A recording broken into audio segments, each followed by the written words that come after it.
नमस्कार मित्रों, mastermind coaching classes में आपका बहुत बहुत स्वागत है।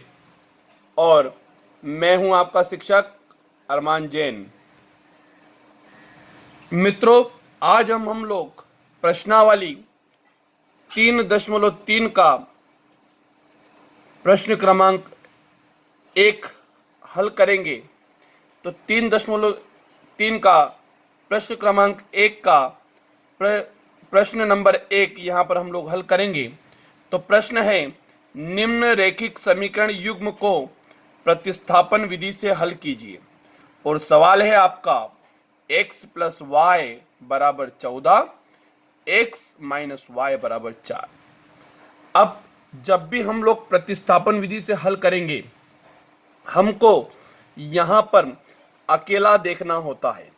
हमें यहाँ पर अकेला देखना होता है। तो देखिए, यहाँ पर ये x का गुणांक कुछ भी नहीं है, y का गुणांक भी कुछ भी नहीं है, नीचे वाली समीकरण में भी x का गुणांक कुछ नहीं है और y का गुणांक भी कुछ नहीं है। तो सर्वप्रथम हम लोग इनको नाम देंगे।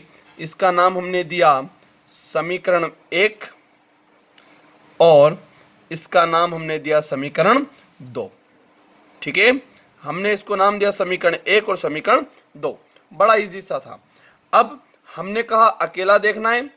अब यहाँ पर अकेला कुछ भी नहीं है, सॉरी, अकेला यहाँ पर सभी यहाँ पर अकेले हैं, कोई भी यहाँ पर डबल डिजिट में नहीं है, अर्थात कहें तो किसी का गुणांक नहीं है। हम लोग किसी का भी मान निकालेंगे।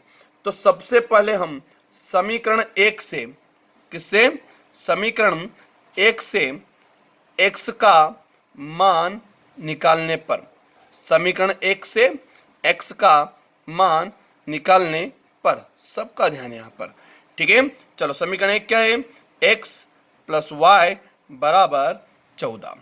x प्लस वाई बराबर 14। हमने ऐसी की ऐसी समीकरण लिखी।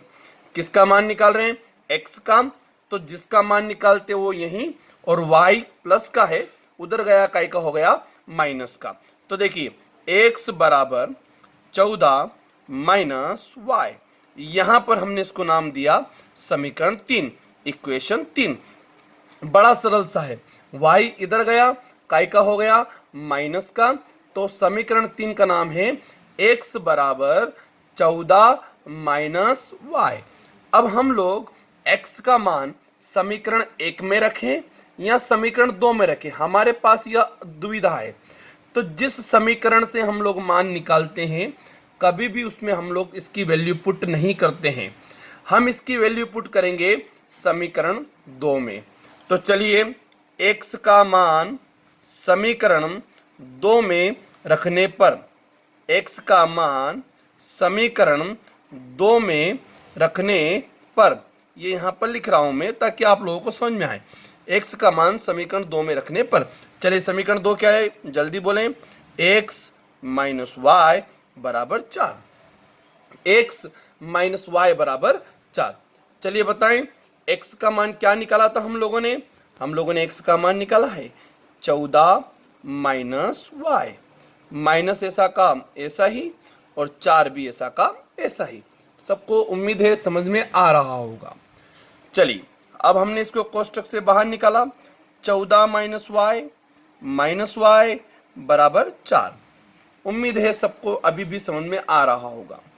चलिए, अब 14 ऐसा का ऐसा ही, यहाँ पर यह भी y है, यह भी y है, y और y, यह भी माइनस का, यह भी माइनस का, माइनस माइनस 2y, यहाँ पर माइनस माइनस प्लस होता है तो y और y 2y, लेकिन काय का माइनस का 2y बराबर 4। उम्मीद है आप लोगों को यह समझ में आया होगा। चलिए, अब 14 भी यहाँ पर डिजिट है, 4 भी यहाँ पर डिजिट है, डिजिट डिजिट के पास जाएगी, ये प्लस का है, ये इधर गया काय का हो गया ये माइनस का। तो 2y बराबर 4 माइनस 14, 2y बराबर 4 माइनस 14। ठीक है, यहाँ पर माइनस का 2y रहेगा। ठीक है, ये माइनस का 2y सेम डिजिट ऐसा का ऐसे ही। अब यहाँ पर ये 4 काय का है, प्लस का, 14 काय का है माइनस का। हम लोग अच्छी तरह से जानते हैं प्लस माइनस माइनस होता है, लेकिन संख्या जो बड़ी होती है उसका चिन्ह आता है। 14 में से 4 गया, कितना बचा? 10। काय का 10 बचा? माइनस का। चलिए ठीक है, यहाँ पर ये माइनस से माइनस यहाँ पर कट चुका है। मुझे वैल्यू निकालना है y की। ये दोनों है मल्टीप्लाई में, तो ये यहाँ पर आए, ये कहाँ हो गया? बटे में। 10/2, 2 पंजे 10। चलिए बताइए y का मान कितना आ गया?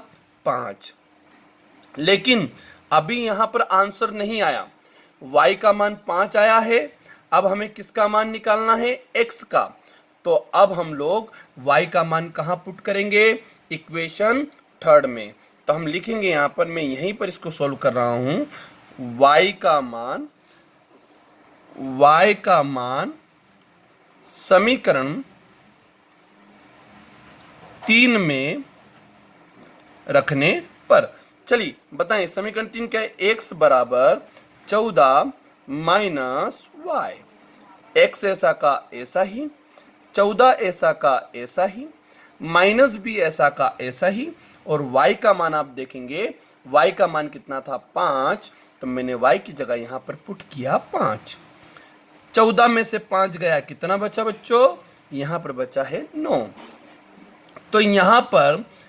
तो यहां x का मान आया है 9 और y का मान आया है यहां पर 5। यही आपका आंसर है। तो बड़ा सरल सा सवाल था।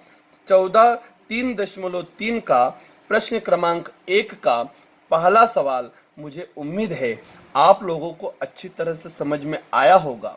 मैं इसका दूसरा सवाल बहुत ही जल्द डाल दूंगा, ठीक है। अगर आपको हमारा वीडियो पसंद आया है तो आप हमारे चैनल को लाइक करें, सब्सक्राइब करें, शेयर करें, ताकि ज़्यादा से ज़्यादा बच्चों को गणित इन हिंदी में इसका फायदा मिले। धन्यवाद।